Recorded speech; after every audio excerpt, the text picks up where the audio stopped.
15 choses à savoir lorsque tu as affaire à la police.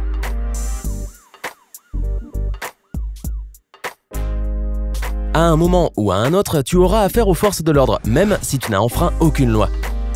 C'est pourquoi nous allons répondre aux questions les plus communes sur tes droits et ceux des policiers. Pour le moment, tu as le droit de cliquer sur le bouton j'aime. C'est parti! Que faire si un policier m'arrête dans la rue? Tu dois répondre aux questions sur ton nom et ton lieu de résidence. Dès que tu as fourni ces informations, pose la question « Suis-je libre de partir ?» Si l'officier répond oui, tu peux partir. Si tu es à l'étranger, aie toujours avec toi une copie de ton passeport ou d'une autre pièce d'identité, une copie de ton visa et la carte de visite de ton hôtel. Sois toujours respectueux et souviens-toi qu'il ne faut jamais porter la main sur un officier de police, même si tu essaies simplement d'être amical. Si un policier te pose beaucoup de questions, cela ne signifie pas forcément qu'il te soupçonne de quelque chose. Mais s'il ne te laisse pas partir, ou qu'il te lie tes droits, c'est qu'il te soupçonne d'avoir enfreint la loi. Dois-je répondre à leurs questions? Non, tu as le droit de garder le silence. Tu ne seras jamais puni pour ne pas avoir répondu à une question. Dans tous les cas, consulte d'abord ton avocat.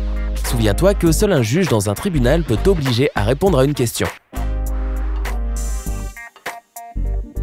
Que faire si on me demande de quitter un lieu public? Si la police te demande de quitter un lieu public, c'est qu'il te soupçonne d'être à l'origine d'un conflit qui trouble l'ordre public, d'être très saoul et de représenter un danger pour ton entourage ou pour le bien public, d'être un vagabond ou d'être mentalement instable. Dans ce cas, les policiers n'ont pas besoin d'un document écrit pour te forcer à quitter les lieux. Mais il existe des exceptions. Ils ne peuvent pas t'ordonner de partir si tu participes à une protestation politique ou à une manifestation. Que faire si je me fais arrêter en voiture? Reste à l'intérieur du véhicule, comporte-toi de façon calme et polie. Garde tes mains sur le volant afin que l'officier puisse les voir. Si le policier te demande tes papiers, tels que ton permis de conduire, ta carte grise et ton attestation d'assurance, montre-lui, mais n'ouvre pas ta fenêtre en entier. Sors du véhicule si l'officier te le demande. Ne réponds qu'aux questions relatives au motif de ton arrestation. Si l'officier te pose des questions sur un autre sujet, dis-lui que tu refuses d'y répondre. Pourquoi les policiers touchent-ils ma voiture lorsqu'ils m'arrêtent? Les policiers font cela afin d'y laisser leur empreinte digitale. Cela leur permet de prouver ensuite qu'ils ont déjà eu affaire à toi. En cas de besoin, ils pourront identifier ton véhicule grâce aux empreintes qu'ils y ont laissées. Aujourd'hui, la plupart des véhicules de patrouille sont équipés de caméras, donc les policiers n'ont plus besoin de laisser leurs empreintes. Mais certains continuent à le faire par habitude. Que faire si je suis maltraité par la police?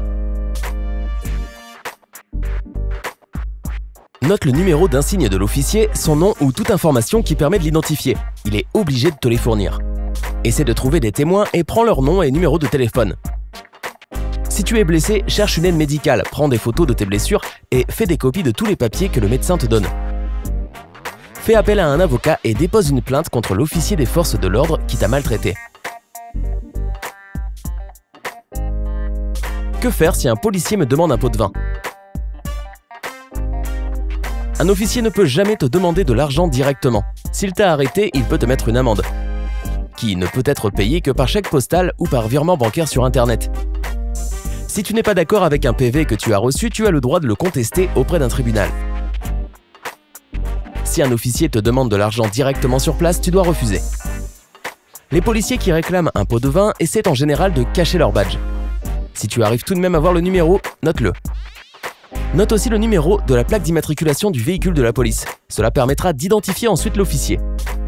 Reste poli et courtois en toutes circonstances. Poursuis ta route et signale l'incident une fois arrivé à destination. Que faire si des policiers viennent à mon domicile? Avant d'ouvrir la porte, demande-leur s'ils ont un mandat. Si la réponse est non, ne les laisse pas entrer et ne réponds à aucune question. Déclare simplement « Je n'ai pas à vous répondre ». Si les policiers te confirment qu'ils ont bien un mandat, demande de le voir avant d'ouvrir la porte. Si tu es déjà sorti, ferme la porte derrière toi et demande de voir le mandat. Assure-toi que le mandat contient les informations suivantes: ton nom complet et ton adresse, la date d'émission, le nom du juge, une description des objets à trouver et le nom de l'agence responsable de la fouille. Cherche d'éventuelles erreurs dans le mandat et signale-le aux officiers. S'il y a des erreurs, refuse la fouille. Mais n'insiste pas si les officiers décident d'effectuer tout de même la fouille. Appelle ton avocat le plus tôt possible. Demande si tu peux assister à la fouille. S'ils acceptent, sois attentif. Note toutes les informations disponibles: nom, numéro de badge, immatriculation des véhicules, nom de l'agence. Vérifie que tous les agents appartiennent à la même agence et note les objets qu'ils emportent. Trouve un témoin pour assister à la fouille. La police peut-elle me fouiller mon domicile ou mon sac? Non, sauf si tu leur en donnes la permission. Si tu ne veux pas qu'ils fouillent tes affaires, tu dois dire à haute voix « Je n'y consens pas ». Elle peut le faire si elle dispose d'un mandat ou d'une raison valable de croire que tu as été impliqué dans un délit ou que tu as une pièce à conviction dans ton sac, dans ta voiture ou dans tes affaires. Dois-je montrer mon visa aux officiers? Et toujours ton visa sur toi. Le type de visa dont tu as besoin dépend de ton statut. Si tu n'as pas de visa en règle, on peut t'arrêter. Garde une copie de ton visa en lieu sûr et fais tout de suite une demande de renouvellement si tu le perds ou s'il arrive à expiration.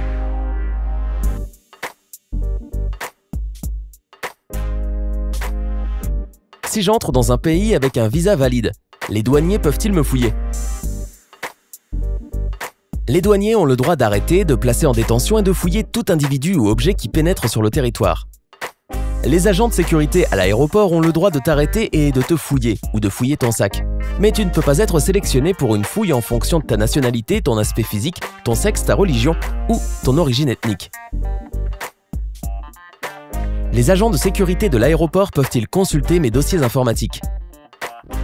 Oui, ils le peuvent. Ils sont même autorisés à faire des copies de tes fichiers. Si tu es sélectionné pour une fouille de ton ordinateur portable, note le nom de l'officier qui s'en charge. Tu peux faire une demande officielle près de la sécurité pour connaître la cause de la fouille. Que faire si je suis sélectionné pour une fouille complète? Ceci n'est pas une procédure de routine. Si cela t'arrive, cela signifie que les officiers ont des soupçons à ton égard. Néanmoins, ils sont tenus de t'emmener dans un lieu privé et l'officier de fouille doit être du même sexe que toi.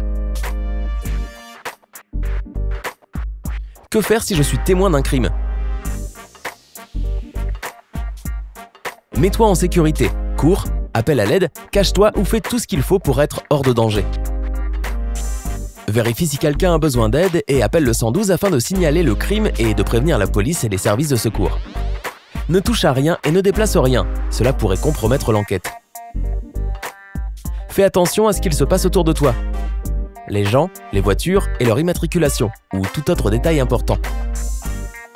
Prends des photos ou des vidéos. Lorsque la police arrive, explique-leur ce que tu as vu et réponds à toutes leurs questions précisément.